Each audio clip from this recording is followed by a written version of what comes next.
Suamiku masuk membawa selingkuhannya dan anak mereka yang berusia 4 tahun.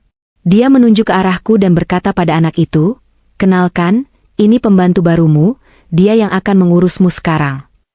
Selingkuhannya tertawa, mengira aku tak berdaya, tapi mereka tidak tahu bahwa pembalasan dendamku yang sesungguhnya sudah menanti. Sebelum ceritanya dimulai, silakan tulis di kolom komentar dari daerah mana saja teman-teman yang menonton cerita ini. Jangan lupa like dan subscribe agar channel ini bisa semakin berkembang dan bisa mempersembahkan cerita yang lebih menarik lagi. Hujan di kawasan Bintaro malam itu bukan sekadar air yang jatuh dari langit, melainkan seperti tumpahan amarah alam yang tak terbendung.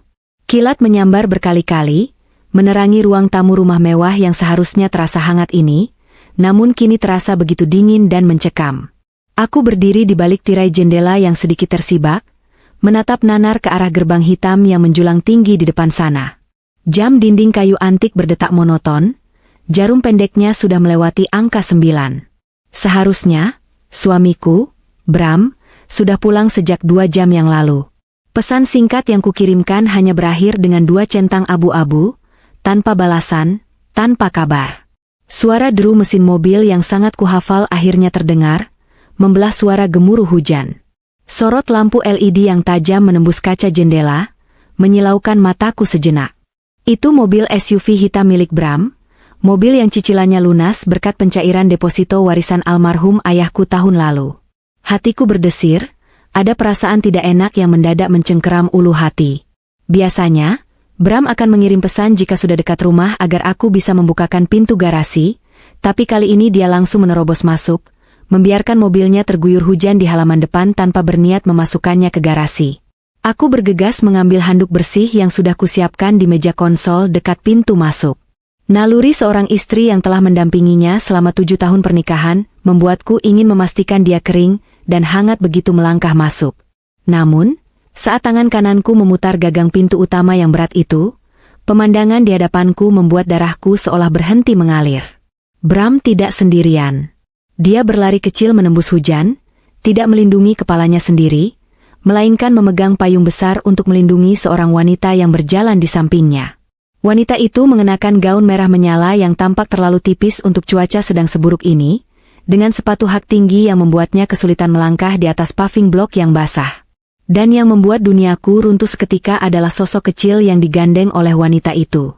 Seorang anak laki-laki, mungkin berusia sekitar 4 tahun, yang berjalan terseok-seok dengan wajah bingung dan ketakutan. Mereka menerobos masuk ke teras. Aku mematung di ambang pintu, handuk putih di tanganku gemetar.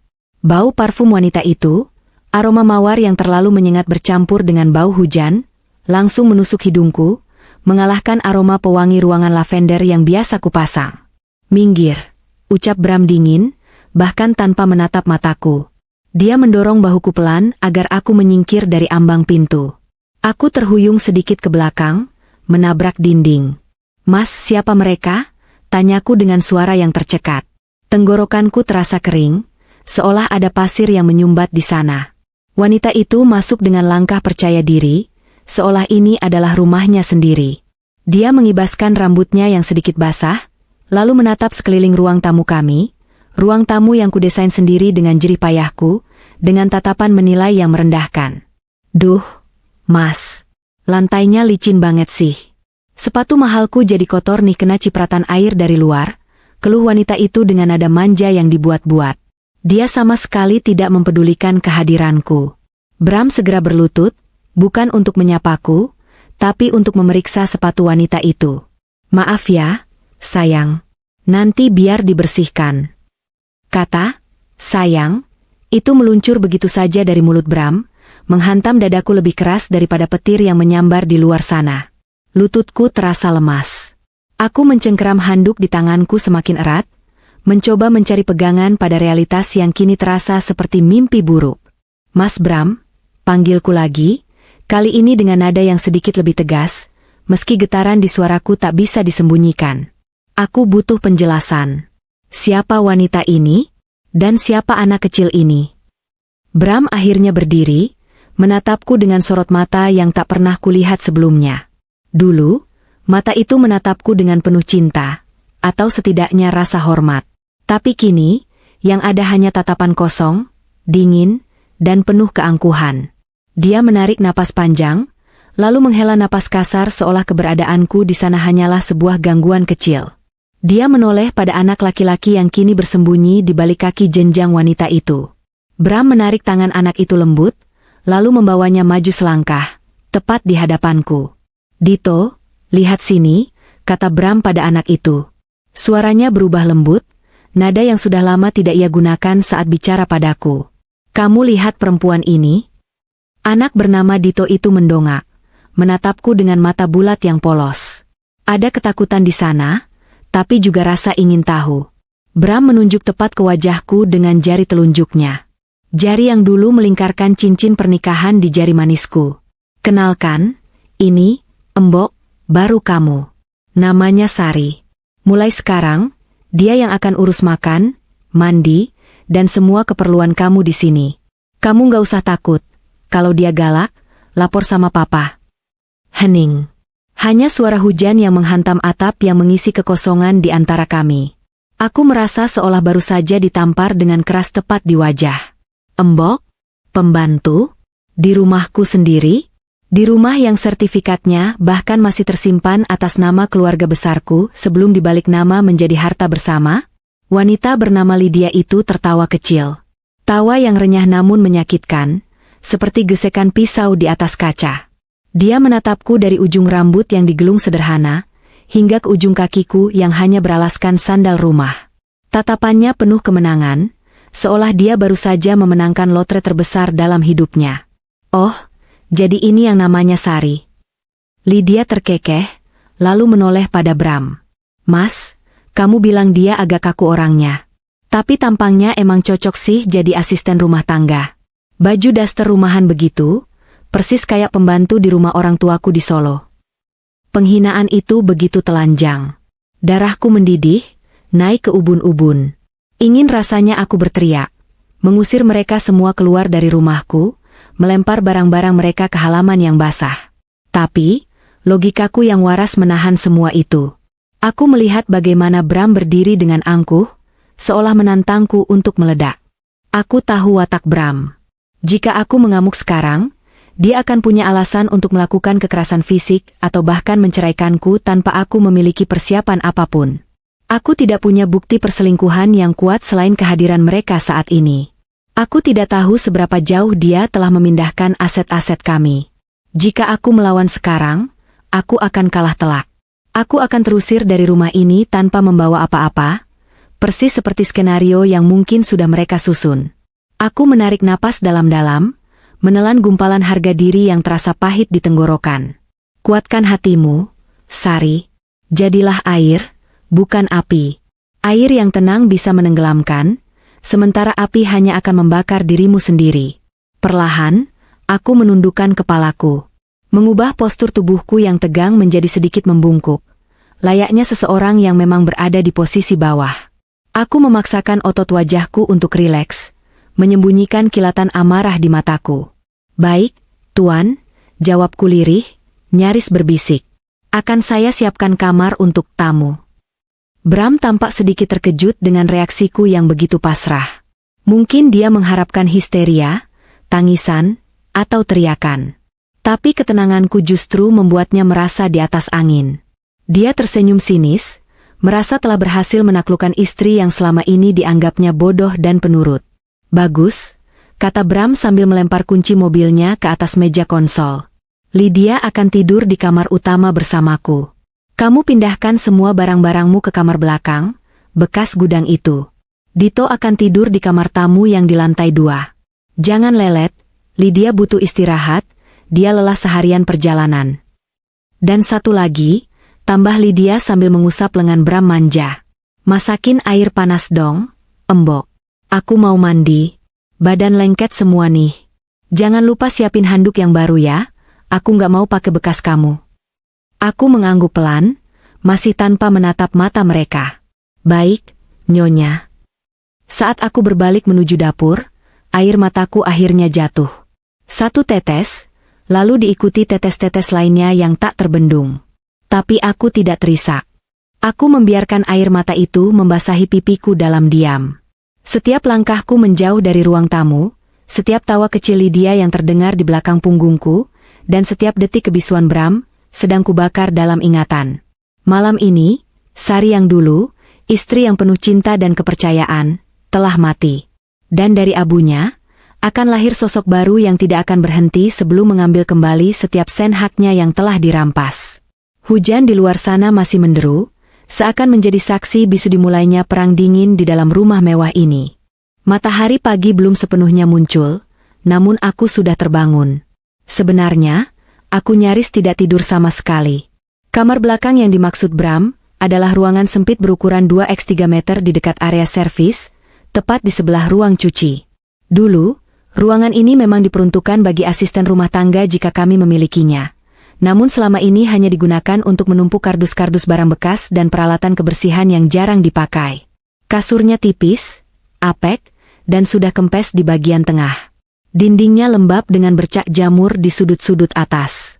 Sangat kontras dengan kamar utama di lantai 2. Kamar dengan ranjang king size beralaskan spray sutra Mesir yang kubeli saat ulang tahun pernikahan kami yang kelima.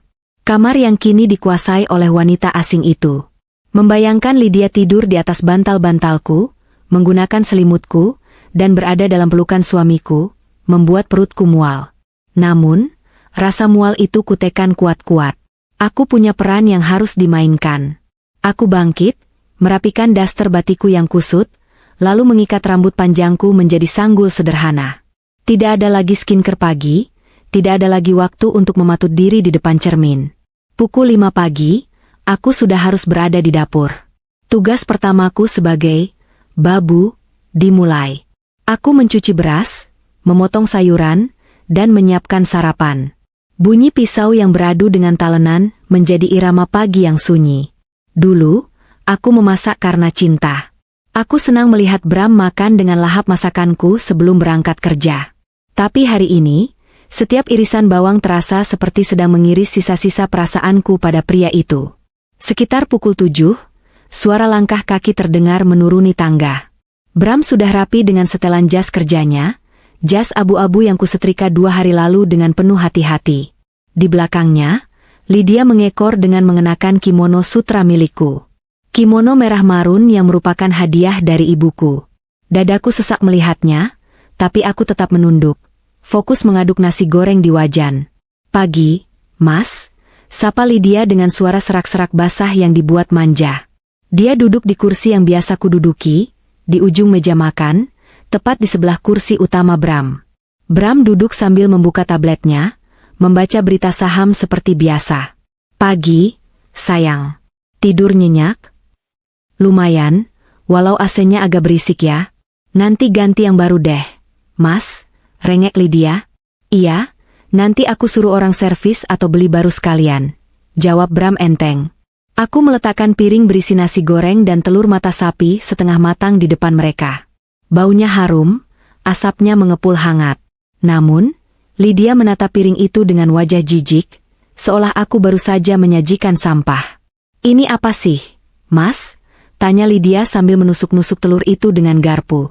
Kolesterol semua. Kamu kan harus jaga badan. Kok pembantu kamu masaknya beginian? Nggak ngerti gizi ya? Bram melirik sekilas ke arahku yang berdiri mematung di dekat wastafel. Sari, mulai besok masak yang lebih sehat. Oatmeal atau buah. Lydia nggak suka makanan berminyak pagi-pagi. Baik, Tuan. Maaf, Nyonya, jawabku datar. Ya udah, aku minum kopi aja. Kopi mana? Lydia mendengus. Segera kutuang kopi hitam tanpa gula kesukaan Bram ke cangkirnya, dan membuatkan latte instan untuk Lydia, karena aku tidak tahu seleranya. Lydia menyeruput sedikit, lalu meletakkan cangkir itu dengan kasar hingga bunyinya berdenting keras. Manis banget. Kamu mau bikin aku diabetes? Lydia memelototiku. Lain kali tanya dulu dong. Aku pakai gula rendah kalori. Dasar nggak peka. Aku mengambil cangkir itu kembali. Maaf, Nyonya. Saya ganti. Di tengah drama sarapan itu, Dito turun. Anak itu masih memakai piyama bergambar superhero yang tampak kekecilan. Rambutnya berantakan, dan dia mengucek matanya yang masih mengantuk. Dia berjalan ragu-ragu menuju meja makan, lalu mencoba memanjat kursi yang terlalu tinggi untuknya. Baik Bram maupun Lydia tidak ada yang membantunya. Bram sibuk dengan tabletnya, dan Lydia sibuk bercermin di layar ponselnya. Melihat Dito kesulitan, naluriku bergerak. Aku mendekat, lalu dengan lembut mengangkat tubuh kecilnya ke atas kursi. Anak itu menatapku, terkejut. "Mau makan apa, Den?" tanyaku lembut. Panggilan, Den, terasa asing di lidahku, tapi aku harus konsisten. "Nasi goreng?" Jawab Dito pelan, matanya melirik takut-takut ke arah ibunya. Aku mengambilkan piring kecil, menyendokkan nasi goreng secukupnya, dan memotongkan telur agar mudah dimakan. Dito langsung menyuap dengan lahap. Sepertinya dia kelaparan. Jelas sekali dia tidak mendapat perhatian yang cukup soal makan. "Dito, jangan makan berantakan," bentak Lydia tiba-tiba saat sebutir nasi jatuh ke meja. Dito tersentak kaget. Sendoknya hampir jatuh. Bram akhirnya menutup tabletnya dan berdiri. "Aku berangkat dulu. LYD, kamu di rumah aja, istirahat. Nanti siang aku transfer buat belanja bulanan. Kartu kredit kamu yang limitnya sudah dinaikkan ada di dompet di laci nakas." "Asyik. Love you, Mas." Lydia berdiri dan mencium pipi Bram. Sebelum pergi, Bram menatapku tajam.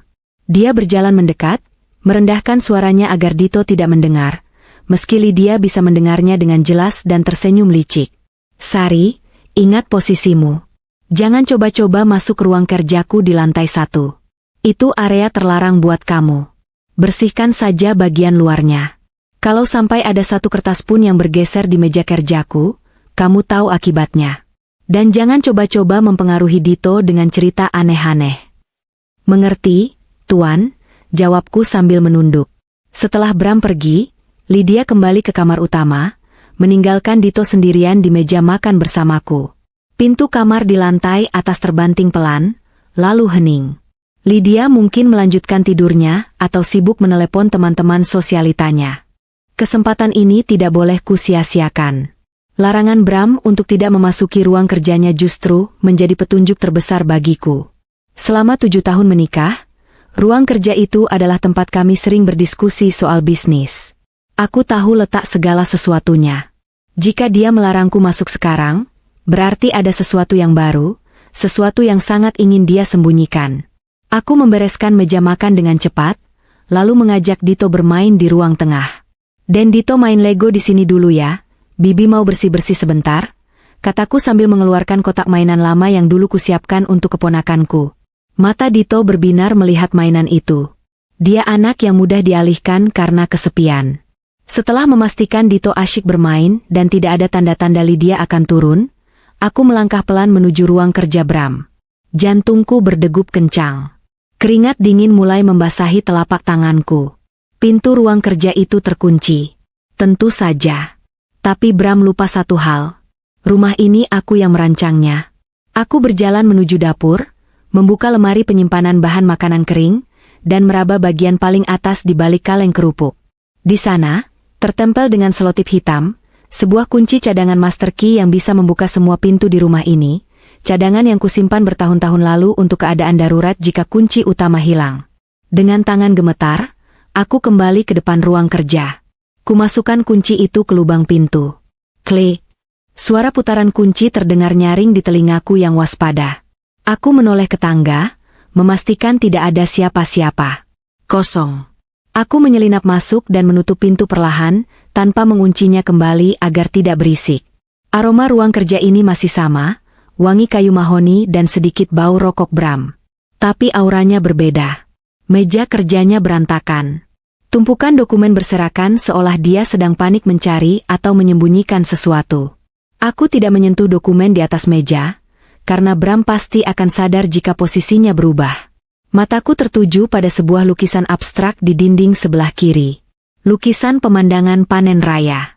Itu lukisan kesukaan ayahku. Di baliknya, terdapat brankas dinding kecil. Masalahnya, aku tidak tahu kombinasi sandinya. Dulu, sandinya adalah tanggal pernikahan kami, 120.518. Aku mencobanya. Beb. Error. Napasku tertahan. Dia sudah menggantinya. Aku mencoba tanggal lahir Bram. Error. Aku mencoba tanggal lahir ibunya. Error. Brankas ini akan terkunci permanen jika salah 3 kali lagi. Aku memejamkan mata, berpikir keras. Apa yang paling penting bagi Bram saat ini? Apa yang menjadi obsesinya? Lydia. Dan anak itu. Aku mengingat-ingat percakapan mereka tadi malam, atau mungkin tanggal lahir Dito, tapi aku tidak tahu tanggal lahir anak itu. Tanggal lahir Lydia? Aku tidak tahu. Di kalender meja Bram yang terbuka, ada satu tanggal yang dilingkari merah tebal dengan tulisan My New Life. Tanggal itu adalah bulan lalu, 201.124. Dengan ragu, aku menekan angka-angka itu. 201124. Klik. Lampu indikator berubah hijau. Pintu brankas terbuka. Aku menghembuskan napas lega yang panjang, nyaris merosot ke lantai. Dengan cepat, aku memeriksa isinya. Tidak banyak uang tunai, tapi ada tumpukan map yang jauh lebih berharga. Tanganku gemetar saat membuka map pertama. Itu adalah akta kelahiran Dito. Nama ibunya tertera jelas, Lydia Prameswari. Nama ayahnya, Bramantio Sudiro. Tanggal lahirnya 4 tahun lalu. Jadi, mereka sudah berhubungan sejak 4 tahun lalu? Saat itu aku sedang berjuang mati-matian mendampingi Bram yang usahanya hampir bangkrut. Saat aku menjual perhiasan ibuku untuk menyuntik modal perusahaannya, dia sedang meniduri wanita lain dan memiliki anak. Rasa sakit itu menghujam jantungku, lebih tajam dari sebelumnya. Tapi aku tidak boleh menangis sekarang. Aku membuka map kedua. Ini adalah bukti transfer bank. Mataku membelalak melihat nominalnya. Setiap bulan, ada transfer sebesar 50 juta, 100 juta, hingga terakhir 500 juta ke rekening atas nama Lydia Prameswari. Dan sumber dananya? Bukan dari gaji pribadi Bram, melainkan dari rekening operasional, CV. Mutiara Abadi, perusahaan yang didirikan dengan modal 100% dari warisan ayahku. Dia mencuri uang perusahaan keluarga untuk membiayai gundiknya. Tidak hanya itu, aku menemukan sertifikat rumah ini. Di sebelahnya ada surat kuasa jual yang sudah ditandatangani di atas materai, tapi kolom nama pembelinya masih kosong.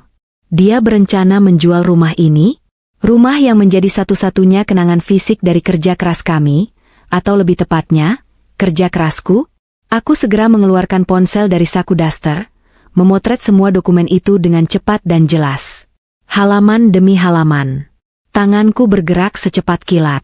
Setiap foto adalah peluru yang akan kugunakan untuk menembak kepalanya nanti di pengadilan. Tiba-tiba, terdengar suara langkah kaki di luar. Bibi? Bibi di mana? Suara cempreng Dito terdengar memanggil. Lalu suara lain yang lebih menakutkan menyusul. Langkah kaki orang dewasa menuruni tangga. Itu Lydia. Heh, mana si pembantu itu? Kok sepi banget? Suara Lydia terdengar kesal. Jantungku seakan berhenti berdetak. Aku terjebak di dalam ruang kerja terlarang. Jika Lydia menemukanku di sini, atau jika Dito membuka pintu ini, tamatlah riwayatku. Sandiwaraku akan terbongkar sebelum babak utama dimulai. Aku melihat ke sekeliling dengan panik, mencari tempat sembunyi atau alasan yang masuk akal. Tidak ada jalan keluar lain selain pintu di mana suara langkah kaki itu semakin mendekat. Suara langkah kaki Lydia semakin dekat, diiringi bunyi heels rumahannya yang beradu dengan lantai marmer. Jantungku berpacu lebih cepat dari jarum detik jam dinding. Aku tahu, jika aku tertangkap basah di dalam ruang kerja ini, bukan hanya rencana balas dendamku yang hancur, tapi keselamatan diriku juga terancam. Bram bisa nekat melakukan apa saja untuk menutupi kebusukannya. Dengan tangan gemetar namun gerakan yang dipaksa cekatan, aku menutup kembali brankas di balik lukisan. Klik. Bunyi itu terdengar terlalu keras di telingaku. Aku segera membenarkan posisi lukisan panen raya itu, memastikan tidak miring 1 mm pun. Lalu, aku menyambar kain lap mikrofiber yang selalu kuselipkan di saku dasterku. Aku tidak bisa keluar sekarang. Jarak pintu dan tangga terlalu dekat. Lydia pasti akan melihatku keluar dari ruangan ini. Otakku berputar cepat. Aku melihat ke arah pintu kaca geser yang menghubungkan ruang kerja dengan taman samping, taman kering yang penuh dengan kaktus dan batu koral. Pintu itu biasanya terkunci dari dalam. Aku berlari kecil tanpa suara, memutar kuncinya, dan menyelinap keluar. Panas matahari pagi langsung menyengat kulitku. Aku menutup pintu kaca itu kembali dengan hati-hati, lalu bergegas berjalan memutar lewat jalan setapak samping rumah menuju pintu dapur belakang. Baru saja aku sampai di dapur dengan napas terengah-engah, pura-pura sibuk mencuci piring, suara Lydia terdengar melengking dari ruang tengah. "Embok, Sari, di mana sih kamu?" Aku menarik napas panjang, menetralkan degup jantung, lalu berjalan tergopoh-gopoh menuju ruang tengah. "Saya di dapur, Nyonya. Sedang mencuci peralatan bekas sarapan." Lydia berdiri berkacak pinggang di depan televisi besar 60 inci kami. Dito duduk di karpet, memainkan robot-robotannya sendirian. "Kamu tuh kalau dipanggil nyaut dong." "Kuping dipake," sembur Lydia. Wajahnya merah padam, sepertinya moodnya sedang buruk. "Nih, jagain Dito. Aku mau live Instagram di kamar, jangan sampai ada suara berisik. Awas kalau dia ganggu." "Baik, Nyonya," jawabku patuh. Lydia melengos pergi, meninggalkan aroma parfum menyengat yang tertinggal di udara. Dia bahkan tidak menatap putranya yang menunduk sedih. Sepeninggal Lydia, suasana ruang tengah menjadi hening. Aku menatap Dito. Anak itu, darah daging wanita yang merusak rumah tanggaku, seharusnya ku benci. Seharusnya aku merasa jijik melihat wajahnya yang mewarisi garis rahang Bram dan mata Lydia. Namun, melihatnya duduk menekuk lutut dengan bahu kecil yang merosot, rasa kemanusiaanku sebagai seorang perempuan terusik. Dia hanyalah korban dari dua orang dewasa yang egois. Aku mendekat, lalu duduk bersimpuh di dekatnya, menjaga jarak sopan layaknya seorang pelayan. "Den Dito, mainannya rusak ya?" tanyaku pelan, menunjuk robot plastik di tangannya yang kakinya copot. Dito mendongak. Matanya berkaca-kaca. Kakinya patah. "Mama marah kalau aku minta beli lagi." Aku tersenyum tipis. "Sini, Bibi lihat." Aku mengambil mainan itu. Hanya sendinya yang lepas, bukan patah. Dengan sedikit tekanan, aku memasangnya kembali. Klik. Robot itu kembali utuh. "Nah, sudah sembuh robotnya," kataku sambil menyerahkannya kembali. Mata Dito berbinar. Senyum lebar merekah di wajah polosnya, menampilkan gigi susunya yang rapi. "Wah, Bibi hebat. Terima kasih, Bey." "Sama-sama, Den." Sejak hari itu, sebuah pola baru terbentuk di rumah ini. Lydia semakin tenggelam dalam dunia mayanya. Dia sibuk memamerkan kehidupan mewahnya di media sosial, memotret tas-tas branded yang dibeli dengan uang perusahaanku, memposting foto makanan mewah yang kupesan lewat ojek online karena dia malas masak, dan membuat video skincare routine di kamar mandi utamaku. Bagi dunia luar, Lydia adalah ibu peri yang sempurna dengan kehidupan glamor. Tapi kenyataannya, dia tidak pernah punya waktu untuk Dito. Dito menjadi bayang-bayang yang terlupakan di rumah besar ini. Dan akulah satu-satunya orang yang melihatnya. Saat Lydia sibuk facial di salon langganannya atau Bram pulang larut malam dengan alasan meeting, Dito akan lari ke dapur atau area jemuran tempatku bekerja. "Bey, aku bantuin ya?" tanyanya suatu sore saat aku sedang melipat pakaian.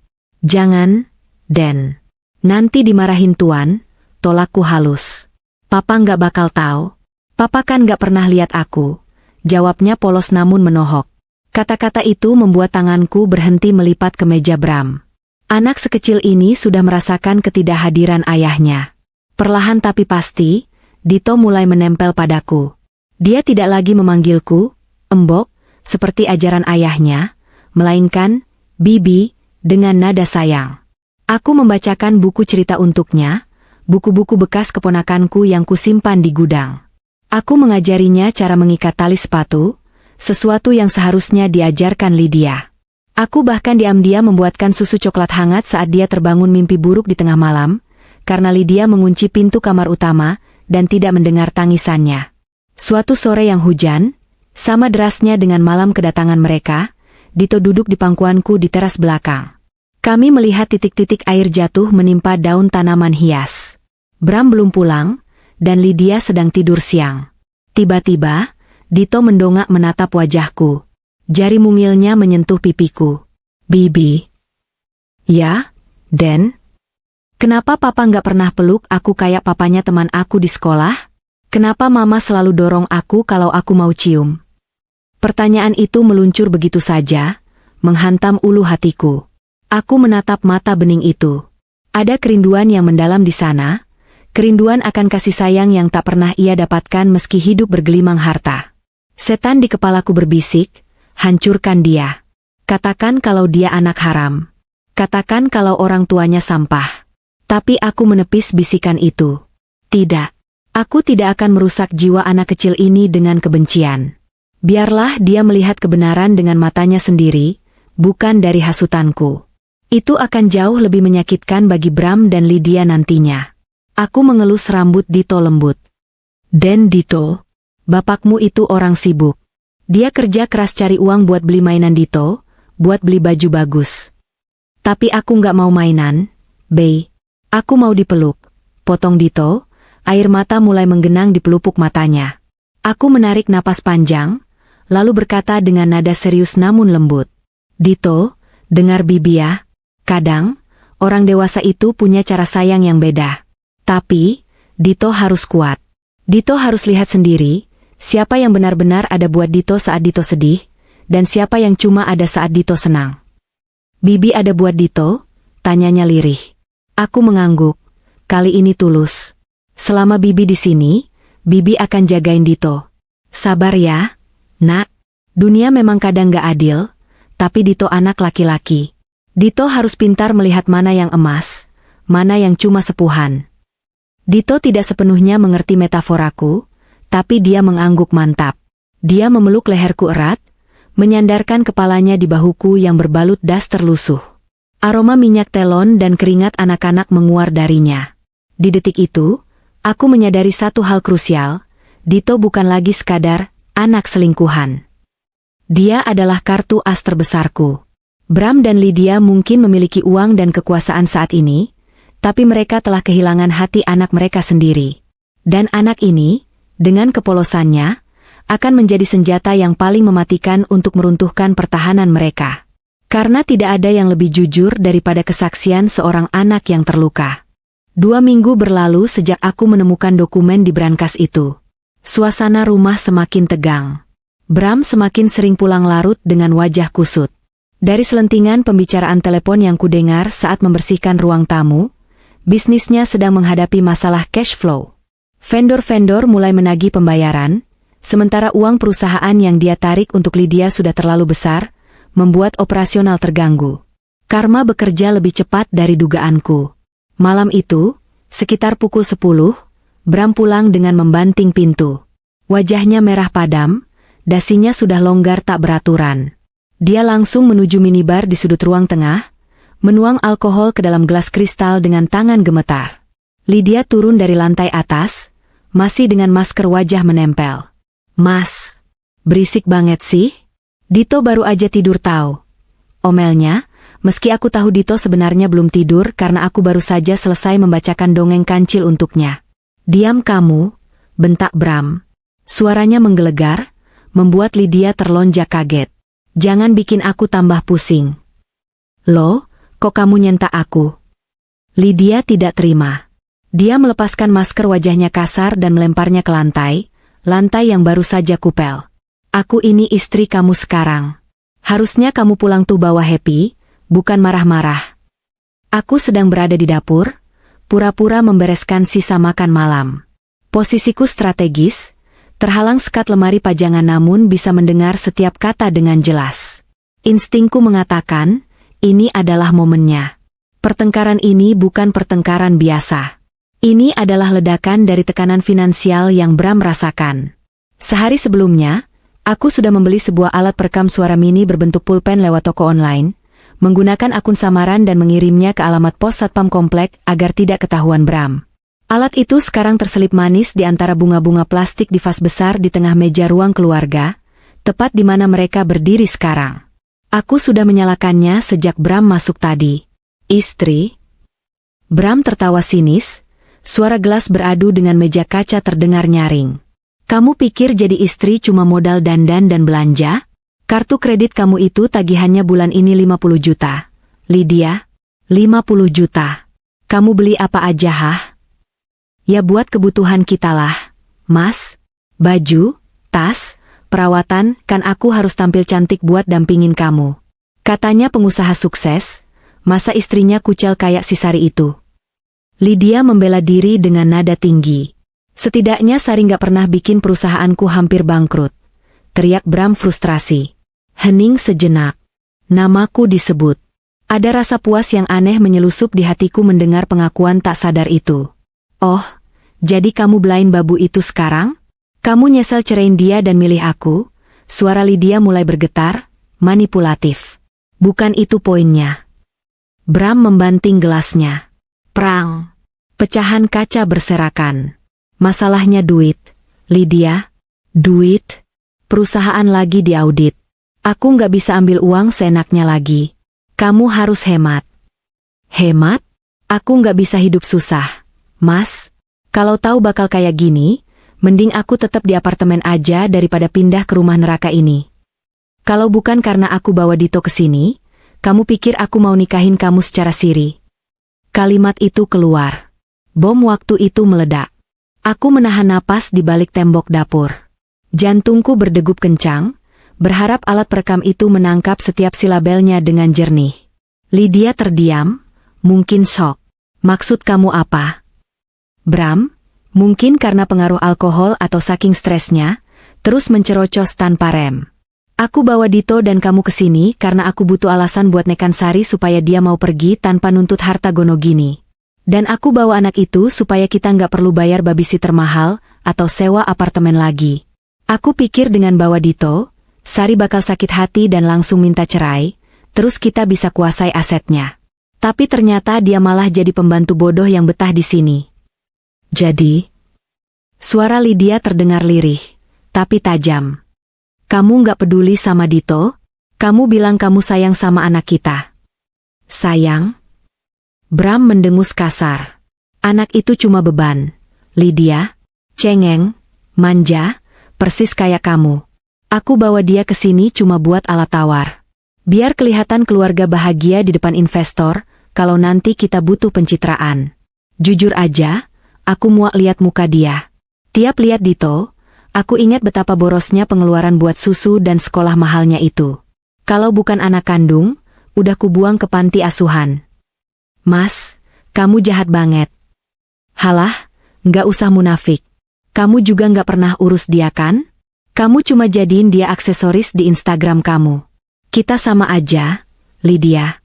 Jadi nggak usah sok suci. Langkah kaki Bram terdengar menjauh, menaiki tangga dengan kasar, meninggalkan Lydia yang menangis sesenggukan di ruang tengah. Bukan tangisan penyesalan, ku yakin itu tangisan karena egonya terluka. Aku menunggu 10 menit sampai Lydia juga naik ke atas. Setelah rumah benar-benar sunyi, aku keluar dari persembunyianku. Dengan hati-hati, aku mengambil pulpen perekam itu dari vas bunga. Lampu indikatornya masih berkedip merah kecil. Aku mematikannya. Tanganku menggenggam alat kecil itu erat-erat. Ini bukan sekadar bukti perselingkuhan. Ini adalah bukti kekejaman psikologis. Ini adalah kunci yang akan membuka mata Dito, dan juga senjata pamungkas untuk menghancurkan reputasi Bram di depan mertua, impiannya, Pak Harjo. Keesokan harinya, Sabtu pagi. Bram pergi main golf pagi-pagi sekali, pelarian khas orang kaya yang sedang bangkrut. Lydia masih tidur, mengurung diri di kamar dengan alasan sakit kepala. Dito duduk di meja makan sendirian, mengunyah rotinya dengan lesu. Aku menghampirinya sambil membawa kain lap, berpura-pura membersihkan meja di dekatnya. Di saku dasterku, ada ponsel yang sudah tersambung dengan speaker Bluetooth kecil yang kusembunyikan di balik toples kerupuk di meja makan. Aku sudah memindahkan file rekaman itu ke ponselku. Dan Dito kok nggak semangat makannya? Sapaku lembut. Dito menggeleng. Papa marah-marah lagi tadi malam ya, Bey? Aku dengar suara pecah. Anak ini mendengar, tapi dia tidak tahu detailnya.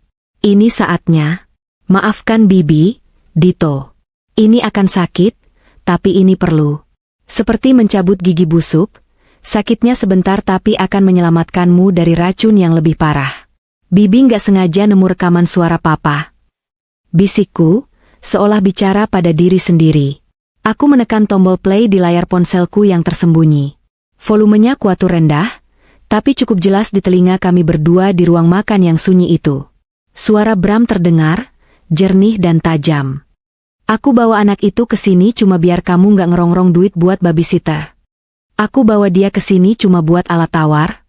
Anak itu cuma beban. Kalau bukan anak kandung, udah kubuang ke panti asuhan. Dito mematung. Roti di tangannya jatuh ke piring. Aku segera mematikan rekaman itu tepat sebelum bagian Bram menghina Lydia. Aku hanya ingin Dito tahu bagaimana perasaan ayahnya terhadapnya. Cukup itu saja. Mata Dito melebar, pupilnya bergetar hebat. Wajahnya pucat pasi. Dia menatapku, mencari penyangkalan. Bibi, itu suara papa. Aku menghentikan gerakan mengelap mejaku. Aku berlutut di samping kursinya, mensejajarkan wajahku dengannya. Aku tidak menjawab, ya, atau, tidak. Aku hanya menatapnya dengan tatapan penuh duka dan kejujuran.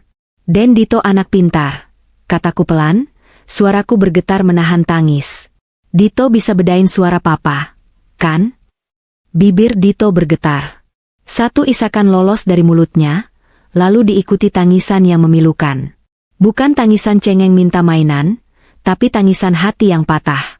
Dia melompat turun dari kursi dan langsung menghambur ke pelukanku. Dia membenamkan wajahnya di leherku, menangis meraung-raung namun tertahan di bahuku. Papa jahat. Papa nggak sayang Dito. Papa mau buang Dito. Jeritnya di sela tangis. Aku memeluk tubuh kecil yang berguncang hebat itu. Air mataku ikut menetes. SSTT. Ada Bibi di sini. Bibi nggak akan biarin siapapun buang Dito. Bibi sayang Dito. Aku mendekapnya erat, membiarkan kebencian terhadap ayahnya tumbuh di hati kecilnya secara alami. Bram telah menanam benih itu sendiri tadi malam, aku hanya menyiramnya pagi ini. Mulai detik ini, Dito bukan lagi anak Bram. Dia adalah sekutuku. Dan ketika saatnya tiba, dia yang akan menunjuk hidung ayahnya sendiri di depan hakim. Di lantai atas, pintu kamar utama masih tertutup rapat. Lydia tidak mendengar tangisan anaknya. Dia tidak tahu bahwa dia baru saja kehilangan satu-satunya orang yang mungkin akan mencintainya tanpa syarat di masa depan. Perang ini sudah memasuki babak baru. Dan aku, sang pembantu, memegang kendali penuh. Sejak insiden rekaman suara itu, Dito berubah total. Anak yang tadinya ceria meski manja, kini menjadi pendiam dan murung. Dia menarik diri dari interaksi dengan kedua orang tuanya. Setiap kali Bram mendekat atau sekadar lewat, Dito akan refleks mundur dan bersembunyi di balik tubuhku, memegang erat ujung dasterku seolah itu adalah satu-satunya perisai yang ia miliki. Bram, dengan keegoisannya yang makin menjadi-jadi, tentu saja tidak peka. Dia hanya menganggap Dito sedang fase rewel, dan makin malas berurusan dengannya. Sementara Lydia, dia terlalu sibuk dengan dunianya sendiri untuk menyadari bahwa putranya sedang mengalami trauma batin yang hebat. Situasi ini memberiku celah yang semakin lebar. Aku tidak perlu lagi berpura-pura menghalangi Dito mendekati orang tuanya, Dito sendiri yang membangun tembok itu. Fokusku kini beralih pada satu hal yang selama ini menjadi misteri, latar belakang Lydia. Wanita ini muncul entah dari mana, mengaku sosialita, namun tingkah lakunya, maaf, jauh dari kata berkelas. Cara makannya, cara bicaranya yang kasar saat marah, dan ketidaktahuannya akan tata krama dasar jamuan makan, semua itu menimbulkan tanda tanya. Bram mungkin buta karena nafsu, tapi aku tidak. Hari itu, kesempatan emas datang saat kurir paket datang mengantar tumpukan belanjaan online Lydia. Lydia sedang pergi ke salon untuk retouch warna rambut, dan Bram tentu saja di kantor, atau entah di mana, berpura-pura sibuk. Aku menerima paket-paket itu. Salah satunya adalah sebuah kotak kardus agak penyok yang sepertinya bukan barang baru. Pengirimnya tertulis, Toko Roti Harjo City, Jalan Slamet Riyadi, Solo. Tapi anehnya, paket ini berstatus retur atau dikembalikan. Sepertinya ini paket lama yang nyasar dan dikirim ulang. Aku membawanya ke dapur, bukan ke kamar Lydia. Rasa penasaranku tak terbendung. Dengan pisau dapur, kuiris selotipnya hati-hati agar bisa direkatkan kembali. Isinya bukan baju mewah atau kosmetik. Isinya adalah toples-toples plastik berisi kue kering jadul, nastar dan kastengel yang warnanya agak gosong, serta sebuah amplop surat berwarna biru muda. Aroma kue itu mengingatkanku pada aroma rumah nenek di kampung, aroma kasih sayang yang tulus. Aku membuka surat itu. Tulisan tangannya tegak bersambung, rapi namun kaku, khas tulisan orang tua zaman dulu. Untuk putriku, Larasati, Lydia.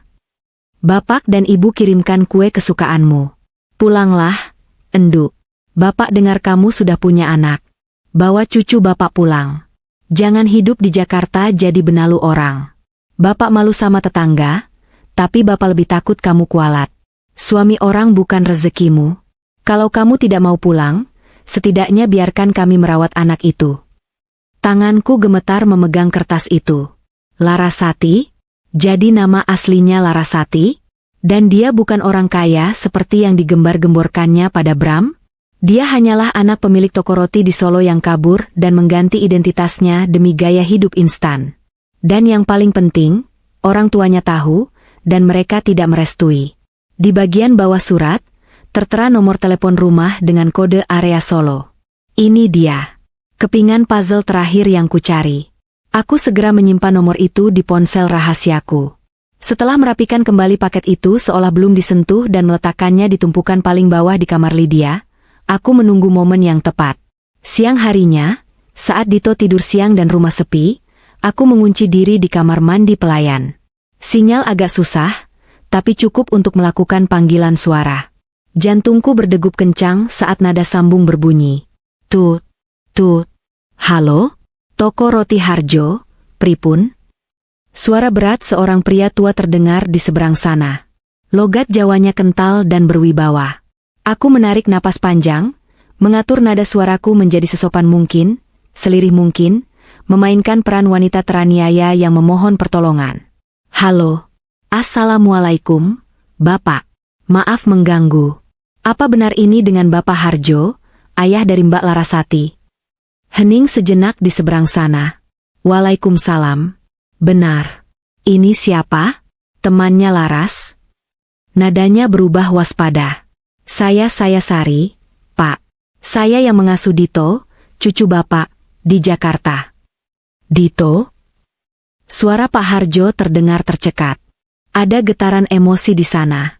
Cucu saya, namanya Dito? Bagaimana kabarnya? Laras tidak pernah mau angkat telepon kami. Itulah sebabnya saya memberanikan diri menelepon Bapak. Meski saya takut ketahuan, suaraku mulai bergetar, kutambahkan sedikit isak tangis yang tertahan. Saya kasihan sama Dito, Pak. Kondisinya memprihatinkan. Apa maksudmu? Laras bilang dia hidup enak, suaminya kaya raya. Bentak Pak Harjo, tapi bukan marah padaku, melainkan pada situasi. Suaminya memang kaya, Pak. Tapi itu suami saya. Hening panjang. Hening yang mencekam. Aku membiarkan kalimat itu meresap ke dalam benak Pak Harjo. Aku membayangkan wajah tua di seberang sana yang pasti sedang memucat. Maksud, Nak Sari, Laras jadi istri kedua? Tanyanya terbata. Bukan istri kedua, Pak. Potongku halus tapi menohok. Dia tinggal di rumah saya, mengambil suami saya, dan mengusir saya dari kamar utama. Suami saya, Pak Bram, memaksa saya menjadi pembantu di rumah saya sendiri untuk melayani Mbak Laras dan Dito. Tapi saya terima, Pak, saya terima demi Dito. Astagfirullahaladzim. Terdengar suara benda jatuh, mungkin gagang telepon yang terlepas atau gelas yang tersenggol. Terdengar juga suara wanita, mungkin Bu Siti, bertanya panik di latar belakang. Aku melanjutkan, tidak memberi jeda bagi mereka untuk menyangkal. Tapi yang membuat saya tidak kuat bukan nasib saya, Pak. Tapi nasib Dito. Mbak Laras, dia tidak pernah mau mengurus Dito. Dito sering dibentak, dikurung di kamar kalau ada tamu, bahkan Pak Bram bilang dia menyesal punya Dito. Cukup, potong Pak Harjo. Suaranya bergetar karena amarah yang meluap. Kamu punya buktinya, Nak Sari? Saya punya rekaman suara Pak Bram yang menghina Dito. Saya juga punya foto-foto Dito yang kurus dan sering menangis karena kesepian. Kalau Bapak punya WhatsApp, saya kirimkan sekarang. Kirimkan semua ke nomor ini. Ibu bisa buka WhatsApp. Aku segera mengirimkan semua amunisi yang kupunya. Rekaman suara Bram saat bertengkar, anak itu cuma beban. Foto Dito yang sedang menangis sendirian di pojok kamar, dan foto Lydia yang sedang pesta pora sementara Dito makan nasi kecap di dapur bersamaku. 5 menit kemudian, teleponku berdering. Pak Harjo menelepon balik. Kali ini suaranya terdengar dingin. Sangat dingin, namun penuh wibawa yang mengerikan. Nak Sari? Iya, Pak. Saya mewakili keluarga besar di Solo, memohon ampun sebesar-besarnya atas kelakuan anak saya. Saya malu. Sungguh malu. Saya kira dia sukses karena kerja keras, ternyata dia menjijikan. Saya sudah memaafkan, Pak, jawabku lirih. Saya cuma ingin Dito selamat. Saya takut mentalnya rusak. Kamu wanita mulia, Nak Sari. Tolong jaga cucu saya sebentar lagi. Kami akan ke sana. Jangan beritahu Laras. Kami akan datang menjemput cucu kami dan memberi pelajaran pada anak durhaka itu. Kapan Bapak akan datang? Secepatnya. Kami akan bawa pengacara keluarga. Laras pikir kami orang kampung bodoh. Dia lupa bapaknya ini mantan lurah yang tahu hukum. Kami akan ambil hak asuh Dito. Dan soal suamimu, biarlah dia terima akibatnya. Terima kasih, Pak. Tapi tolong, buat seolah-olah ini kunjungan mendadak. Biar mereka tidak sempat menyembunyikan Dito. Tentu. Kami akan buat kejutan. Nak Sari yang sabar ya. Keadilan pasti datang. Panggilan berakhir. Aku menyandar di dinding kamar mandi yang dingin, menghembuskan napas panjang. Kakiku lemas, tapi hatiku bersorak. Satu sekutu kuat telah didapatkan. Pak Harjo bukan orang sembarangan. Dari nada bicaranya, dia adalah tipe orang tua Jawa yang memegang teguh unggah-ungguh, sopan santun, dan harga diri keluarga.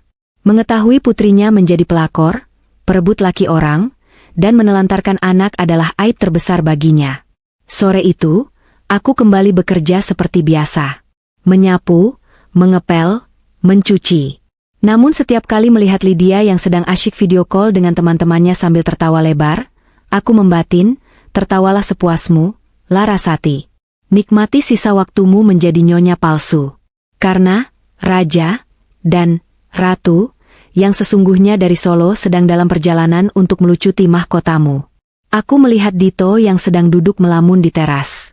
Aku menghampirinya, membawakan segelas susu. Den, minum dulu. Dito menatapku. Bibi, kapan aku bisa pergi dari sini? Pertanyaan itu membuat hatiku nyeri. Sabar ya, Den. Sebentar lagi ada ksatria yang mau jemput Den Dito. Siapa?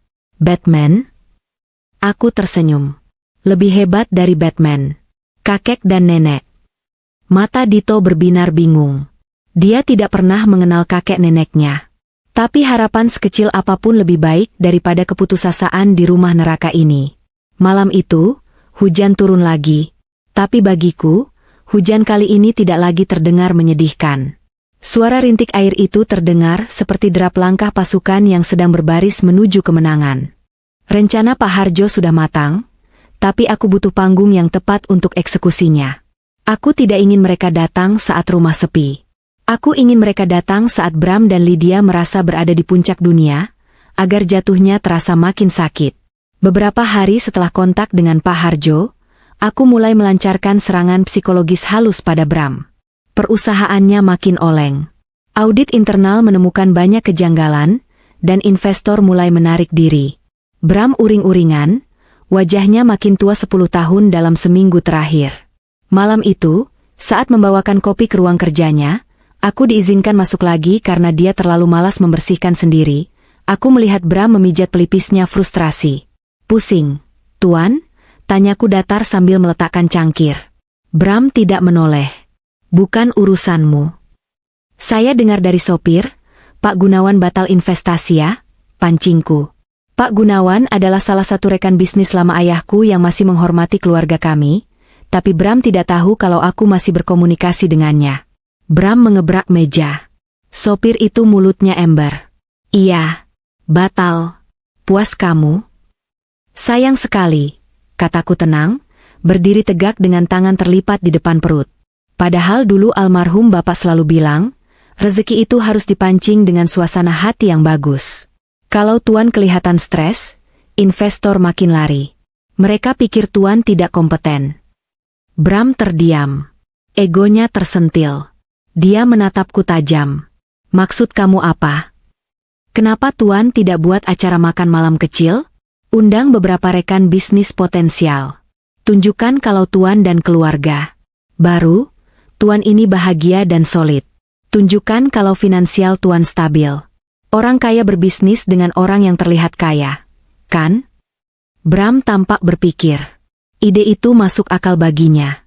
Dia butuh pencitraan. Dia butuh validasi. Tapi Lydia, dia nggak bisa masak. Dan kamu pikir aku mau kamu yang muncul nemuin tamu? Cibir Bram. Saya yang masak. Saya akan buat hidangan terbaik. Seperti dulu saat kita menjamu wali kota. Tuan ingatkan, proyek itu gol karena masakan saya. Aku mengingatkan masa kejayaan kami dulu, masa di mana aku adalah aset terbesarnya. Dan soal saya akan tetap di dapur sebagai pelayan. Nyonya Lydia tinggal duduk manis, terima beres. Tuan bisa pamerkan kecantikan Nyonya Lydia pada tamu-tamu. Bram menimbang-nimbang. Kesombongannya mengalahkan akal sehatnya. Oke, Jumat malam ini, aku akan undang 3 investor besar. Pastikan masakannya sempurna. Jangan malu-maluin aku. Awas kalau ada satu piring pun yang kotor. Baik, Tuan. Aku tersenyum dalam hati. Umpan dimakan. Aku segera menghubungi Pak Harjo kembali. Pak, Jumat malam. Jam 7 malam. Datanglah jam segitu. Bram mengira yang datang adalah investor. Jumat tiba. Aku sibuk di dapur sejak pagi. Aku memasak menu western mewah, steak tenderloin wagyu dengan saus jamur truffle, krim soup asparagus, dan creme brulee untuk penutup. Aroma masakan memenuhi seluruh rumah, menciptakan ilusi kemewahan yang sempurna. Lydia sibuk luar biasa. Dia memanggil makeup artist dan hairstylist ke rumah. Dia memakai gaun malam backless berwarna emas yang sangat mencolok, lengkap dengan perhiasan berlian, yang kubeli dengan uang tabunganku dulu, yang kini dia akuisisi. Sari, lihat nih, kukuku bagus nggak? Pamer Lydia sambil mengibaskan tangan yang baru di nail art. Nanti pas tamu dateng, kamu jangan berani-berani keluar dari dapur ya. Bau bawang kamu itu bikin mual. Baik, Nyonya, jawabku sambil memotong wortel. Pisau di tanganku berkilau tajam. Bram turun dengan setelan jas Tuxedo. Dia tampak gagah, tapi matanya gelisah. Dia terus mengecek ponselnya. Kok belum ada yang konfirmasi kehadiran ulangnya? Gumam Bram cemas. Ah, orang penting emang gitu, Mas. Suka telat biar ditungguin, hibur Lydia sambil membetulkan letak belahan dadanya. Aku sudah mengatur Dito. Aku memandikannya, memakaikan baju kemeja kecil yang rapi, dan menyisir rambutnya. Dan Dito ingat pesan Bibi, bisikku saat mengancingkan bajunya. Dito mengangguk serius. Wajahnya tegang tapi berani. Ingat, kalau tamu datang, Dito lari ke kakek, bukan ke papa. Pintar. Jam menunjukkan pukul 19.15. Hujan mulai turun rintik-rintik, menambah dramatis suasana. Meja makan sudah ditata ala fine dining. Lilin-lilin dinyalakan. Bram dan Lydia duduk di ujung meja, menunggu dengan gelas wine di tangan. Mereka tampak seperti raja dan ratu di istana pasir yang sebentar lagi tersapu ombak. Ting tong. Bel pintu berbunyi. Nah, itu mereka, seru Bram antusias. Dia bangkit, merapikan jasnya. Sari, buka pintu. Sambut tamu dengan sopan. Aku berjalan tenang menuju pintu utama. Hatiku bergemuruh, tapi wajahku datar sedingin es. Aku memegang gagang pintu, menarik napas dalam, lalu membukanya lebar-lebar. Di depan pintu, berdiri sosok pria tua dengan batik sutra lengan panjang yang berwibawa, mengenakan peci hitam. Di sebelahnya, wanita tua dengan kebaya encim yang anggun namun wajahnya menyeratkan kemarahan tertahan. Di belakang mereka, berdiri 2 orang pria berjas rapi membawa tas kerja, pengacara. Itu Pak Harjo dan Bu Siti. Selamat malam, Pak, Bu, sapaku lantang, Cukup keras agar terdengar sampai ke ruang makan. Silakan masuk. Bram yang mendengar sapaanku langsung berjalan menuju ruang tamu dengan senyum lebar yang dipalsukan. Selamat malam Pak Gunawan, selamat datang. Kalimat Bram terhenti di tenggorokan. Kakinya mengerem mendadak. Matanya melotot melihat siapa yang datang. Lydia yang mengekor di belakangnya ikut berhenti.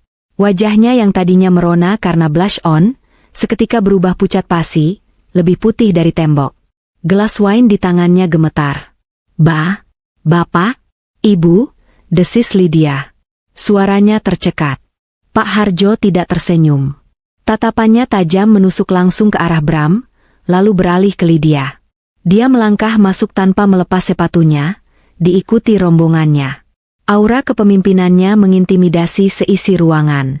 Jadi ini rumah hasil kerja keras kamu, Laras?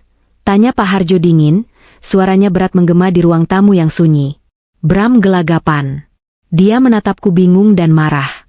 Sari, siapa orang-orang tua ini? Mana investornya? Kenapa kamu biarkan pengemis masuk? Plak. Satu tamparan keras mendarat di pipi Bram. Bukan dariku, tapi dari Pak Harjo. Tenaga orang tua itu ternyata masih kuat. Bram terhuyung ke belakang, memegangi pipinya yang memerah dengan tatapan tak percaya. Jaga mulutmu, anak muda, bentak Pak Harjo. Saya Harjo, bapak kandung dari wanita simpananmu ini. Bram ternganga. Dia menoleh ke arah Lydia. Apa? Bapak kamu? Katanya bapak kamu pengusaha tambang di Kalimantan? Lydia gemetar hebat, air matanya mulai luntur merusak makeupnya. Kebohongannya terbongkar. Dia mundur perlahan. Mas, aku bisa jelasin. Cukup sandiwaranya, potong Pak Harjo. Dia menunjuk ke meja makan yang penuh makanan mewah. Kalian makan enak di sini, pesta pora, sementara cucu saya kalian perlakukan seperti sampah? Di mana Dito? Tepat saat itu, Dito berlari keluar dari kamarnya di lantai bawah. Dia tidak berlari ke arah Lydia yang menangis, tidak juga ke arah Bram yang masih syok. Kakek, teriak Dito. Meski dia belum pernah bertemu langsung, insting anak kecil dan foto yang pernah kutunjukkan membuatnya tahu siapa pelindungnya.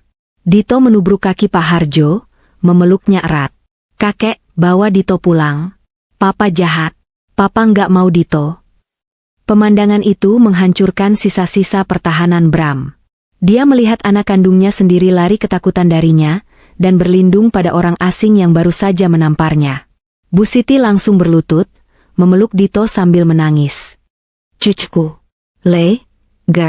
Maafkan Eyang ya. Aku berdiri di sudut ruangan, di ambang pintu dapur, menyaksikan semuanya dengan tangan terlipat tenang. Tugasku sebagai sutradara malam ini sudah selesai. Sekarang saatnya para aktor menerima konsekuensinya. Bram menatapku. Tatapan matanya beralih dari kemarahan menjadi ketakutan. Dia menyadari satu hal, tidak ada investor yang akan datang. Malam ini bukan malam perayaan, melainkan malam pengadilan. Sari. Desis Bram. Kamu yang merencanakan ini semua? Aku melangkah maju. Tidak lagi membungkuk. Tidak lagi menunduk. Aku mengangkat daguku tinggi-tinggi, menatap matanya sejajar. Silakan nikmati hidangannya, Tuan, kataku dengan senyum tipis yang mematikan. Itu perjamuan terakhir di rumah saya. Mulai besok, Anda bukan siapa-siapa lagi di sini. Hujan di luar makin deras, diiringi petir yang menyambar, seolah alam semesta sedang bertepuk tangan merayakan runtuhnya kesombongan di ruang tamu ini. Suasana di ruang tamu mewah itu seketika berubah menjadi sidang pengadilan yang mencekam. Angin malam dan tempias hujan yang masuk dari pintu yang masih terbuka lebar, seolah tak berani mengganggu ketegangan yang terjadi di antara kami. Bram masih memegangi pipinya yang merah akibat tamparan Pak Harjo, matanya menyiratkan percampuran antara kebingungan, rasa sakit, dan penghinaan yang mendalam. Siapa yang memberimu hak memukulku di rumahku sendiri? Teriak Bram, mencoba mengumpulkan sisa-sisa wibawanya yang sudah runtuh. Dia melirik ke arah dua pria berjas di belakang Pak Harjo, para pengacara, dengan tatapan waspada. Pak Harjo tidak gentar.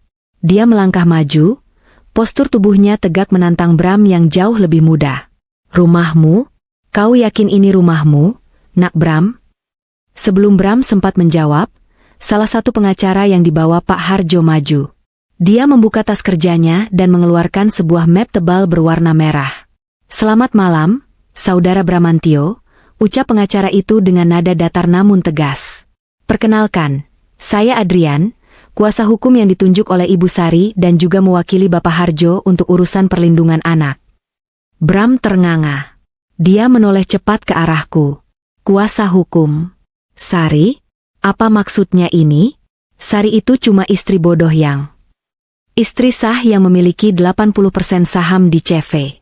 Mutiara Abadi, perusahaan yang saudara kelola, potong Adrian cepat. Dia meletakkan dokumen akta perusahaan di atas meja tamu, tepat di sebelah vas bunga tempat aku dulu menyembunyikan perekam suara. Berdasarkan bukti-bukti yang kami kumpulkan, termasuk audit forensik yang dilakukan diam-diam selama 2 minggu terakhir atas izin Ibu Sari selaku komisaris utama, ditemukan adanya aliran dana ilegal sebesar 3,5 miliar rupiah ke rekening pribadi atas nama Lydia Prameswari dan pengeluaran fiktif lainnya. Wajah Bram berubah dari merah menjadi putih kapur. Kakinya goyah. Dia mundur selangkah hingga menabrak kursi sofa. Itu bohong. Sari nggak ngerti apa-apa soal perusahaan. Itu modal dari kerja kerasku. Modal awal perusahaan berasal dari pencairan dana warisan Bapak Suryo, ayah kandung Ibu Sari. Saudara hanya menjabat sebagai direktur operasional. Dan dalam pasal 4 anggaran dasar perusahaan, tindakan menggelapkan dana untuk kepentingan pribadi adalah pelanggaran pidana berat. Lanjut Adrian tanpa ampun. Dia mengeluarkan lembaran lain, foto-foto bukti transfer yang kumo di brankas Bram tempo hari. Anda mentransfer uang perusahaan untuk membeli apartemen, mobil, dan barang mewah bagi saudari Lydia, sementara perusahaan sedang mengalami defisit kas untuk membayar vendor. Lydia yang sedari tadi menangis sesenggukan di pojok ruangan, kini mendongak kaget. Mas, jadi uang yang kamu kasih itu, uang curian? Bram menatap Lydia dengan nyalang. Diam kamu. Ini semua gara-gara kamu boros.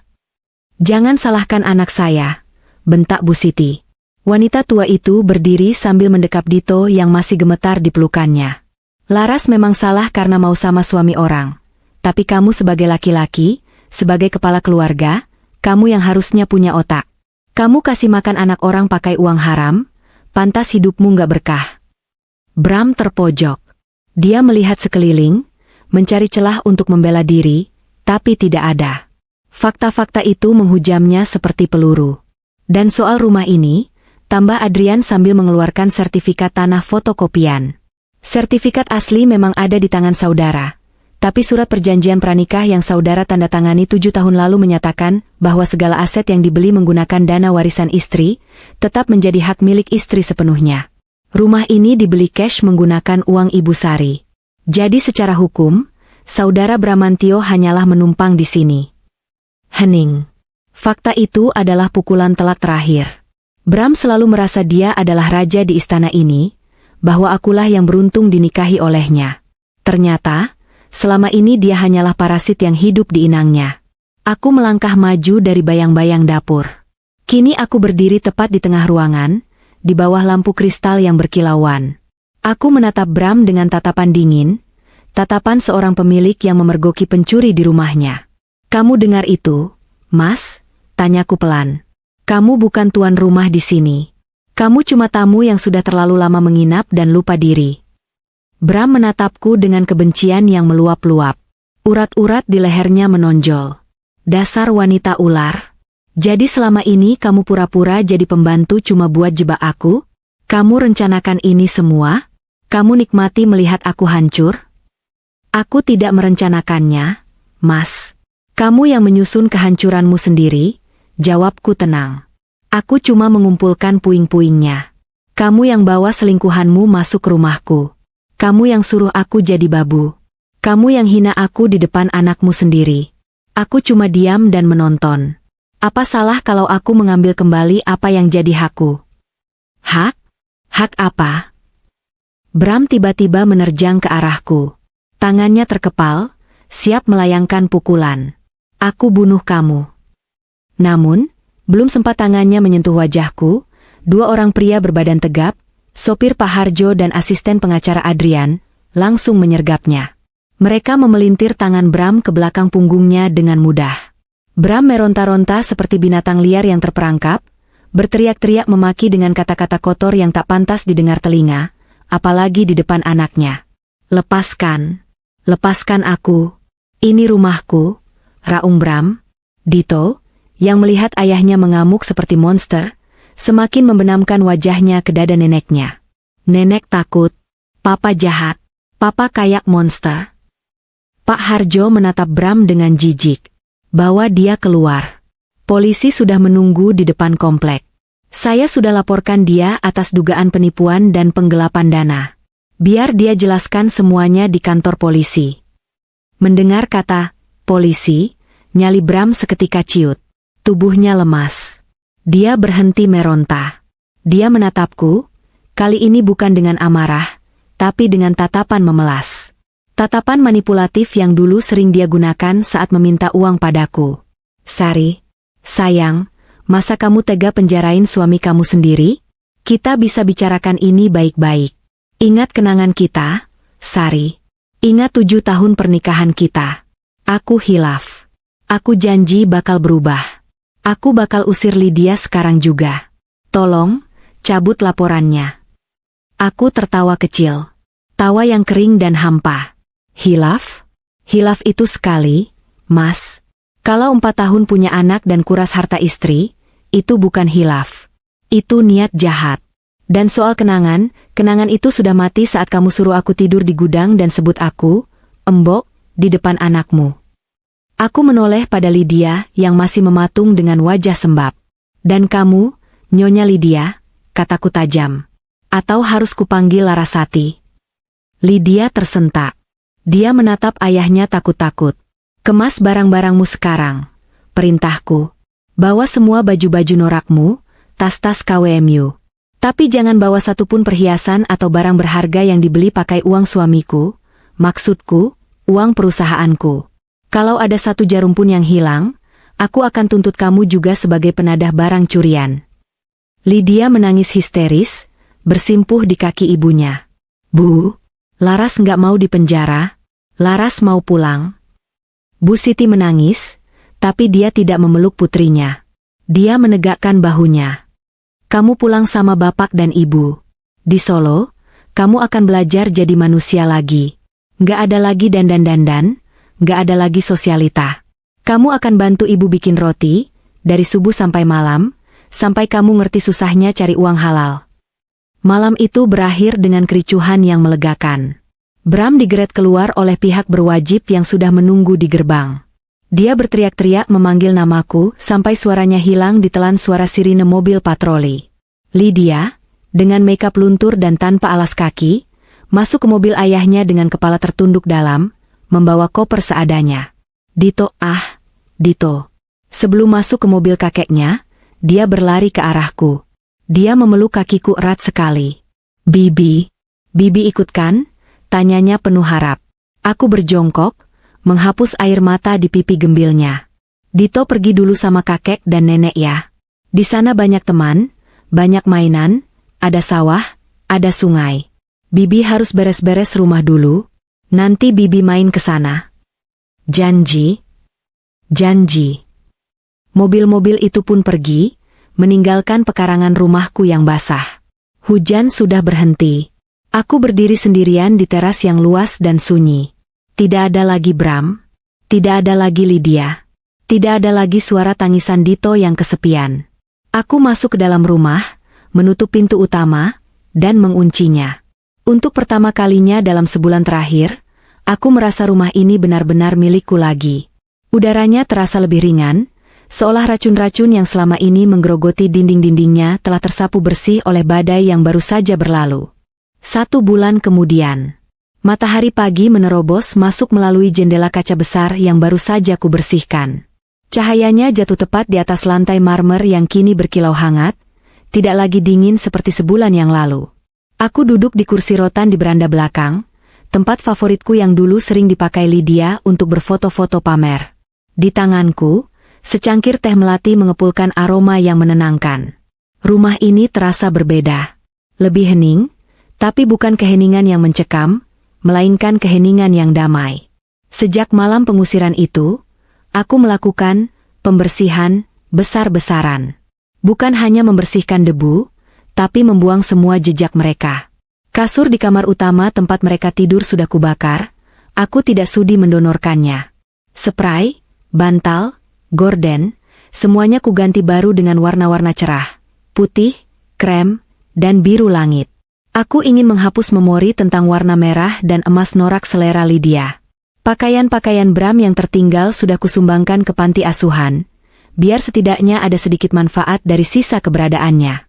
Ruang kerja Bram sudah kuubah total menjadi ruang baca dan perpustakaan mini, tempat di mana aku bisa mengurus bisnis warisan ayahku dengan tenang tanpa bayang-bayang pengkhianatan. Proses hukum berjalan lancar, meski melelahkan. Adrian, pengacaraku, bekerja sangat efisien. Bram kini mendekam di tahanan kejaksaan, menunggu vonis pengadilan. Bukti-bukti yang kukumpulkan, termasuk rekaman suara dan data keuangan, terlalu kuat untuk disangkal. Aset-aset yang dia sembunyikan atas nama orang lain mulai disita satu persatu untuk mengganti kerugian perusahaan. Dia bangkrut, secara finansial dan moral. Aku meletakkan cangkir tehku saat ponsel di meja bergetar. Sebuah notifikasi panggilan video masuk. Nama, Ibu Siti, Solo, tertera di layar. Senyumku langsung merekah. Aku menekan tombol hijau. Wajah ceria Dito langsung memenuhi layar. Pipi anak itu terlihat lebih berisi, kulitnya sedikit lebih gelap karena sering main di luar, tapi matanya berbinar hidup. Bibi Sari, teriaknya girang. Di latar belakang, terlihat suasana kebun belakang rumah Pak Harjo yang asri dengan pohon mangga. Halo, sayang. Wah, lagi makan apa itu? Tanyaku antusias. Makan getuk, Bei. Nenek yang bikin. Enak banget. Dito memamerkan kue singkong di tangannya. Bu Siti muncul di belakang Dito, tersenyum hangat. Assalamualaikum, Nak Sari. Apa kabar? Waalaikumsalam, Bu. Alhamdulillah, sehat. Dito kelihatan senang sekali ya, Bu. Iya, Nak. Alhamdulillah dia betah.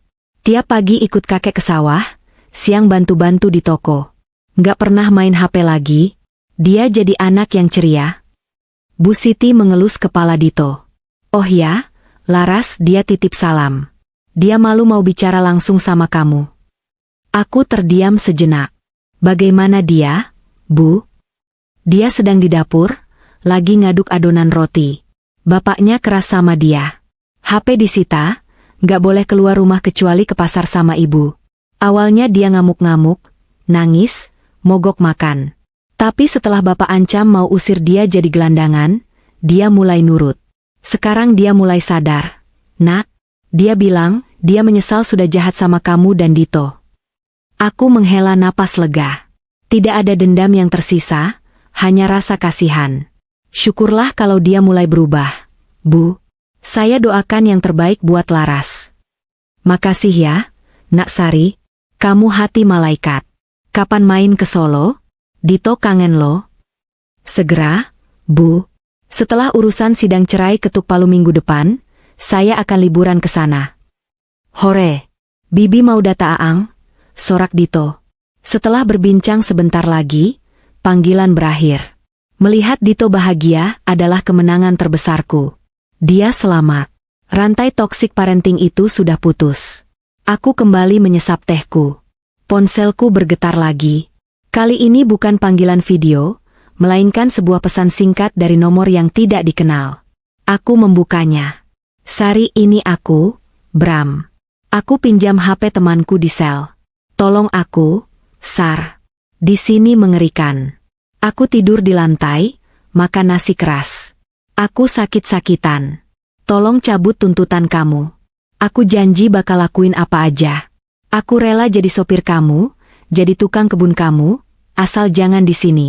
Aku masih suamimu, Sar. Kamu gak kasihan lihat aku kayak gini? Dulu kita pernah saling cinta. Tolong balas, Sar. Aku membaca pesan itu tanpa ekspresi. Dulu, pesan sedih darinya akan membuatku luluh dan segera mengirim bantuan. Dulu, Air matanya adalah kelemahanku. Tapi sekarang, membaca ratapan itu hanya membuatku merasa geli. Dia masih mencoba memanipulasiku. Dia menawarkan diri menjadi sopir, tukang kebun. Betapa rendahnya harga dirinya sekarang. Dia tidak paham bahwa masalahnya bukan pada jabatannya, tapi pada pengkhianatan dan kejahatannya. Aku tidak merasa sedih, tidak juga merasa marah. Aku hanya merasa selesai. Seperti buku yang sudah tamat kubaca dan kututup sampulnya. Tidak ada lagi rasa penasaran akan kelanjutannya. Jariku menari di atas layar, tapi bukan untuk membalas pesan itu. Aku menekan tombol blok. Lalu, aku menghapus pesan itu dari kotak masuk. Delete. Bersih. Aku berdiri, merenggangkan otot-ototku di bawah sinar matahari pagi yang semakin hangat. Burung-burung gereja berkicau riang di pohon Kamboja. Hari ini aku punya jadwal rapat direksi untuk merombak manajemen perusahaan. Aku akan mengangkat orang-orang profesional yang jujur. Aku akan membangun kembali CV. Mutiara Abadi menjadi lebih besar, lebih kuat, tanpa parasit yang menggerogoti. Dan nanti sore, aku akan pergi ke salon. Aku akan merawat diri, luluran, dan mungkin memotong rambutku dengan model baru. Sari yang lama, Sari yang nerimo, Sari yang menjadi babu di rumah sendiri, sudah mati bersama badai malam itu.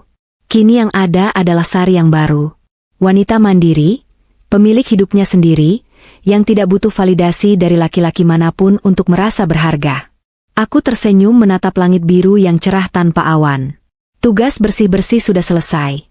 Gumamku pelan, lalu melangkah masuk ke dalam rumahku yang damai, siap menyambut masa depan yang jauh lebih indah.